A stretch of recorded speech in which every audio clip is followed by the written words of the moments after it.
Why physicians are not getting paid is probably not the reason you think everyone says the problem is documentation. I disagree. After talking with physicians and experienced medical billers who have spent decades in the trenches, I have come to believe the bigger issue is not simply what happens inside the clinic. It is what happens after the claim leaves the clinic. Yes, good documentation matters. It is the foundation of quality care, compliance, and reimbursement. But many physicians are already documenting thoroughly and still waiting weeks or months to get paid.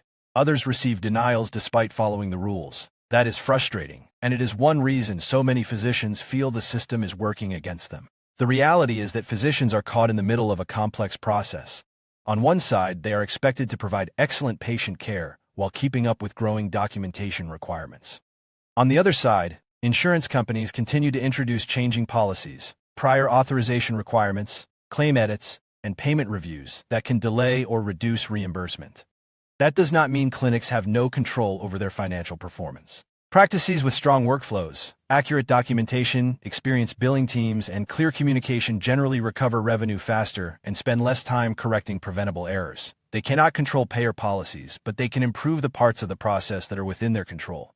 The conversation should not be about whether physicians, billers, or insurance companies are to blame. The better question is this: how do we reduce unnecessary friction so physicians can spend less time fighting the system and more time caring for patients? Technology can help.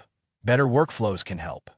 Experienced billing professionals can help. But none of these replace the need for a reimbursement system that is transparent, consistent, and fair. Real progress will come when we stop looking for a single cause and start recognizing that healthcare is an interconnected system. Improving one part without acknowledging the others only tells half the story. What has been the biggest obstacle in your practice documentation? Insurance company policies, staffing, or something else? Share your experience in the comments. Your perspective may help another physician facing the same challenge.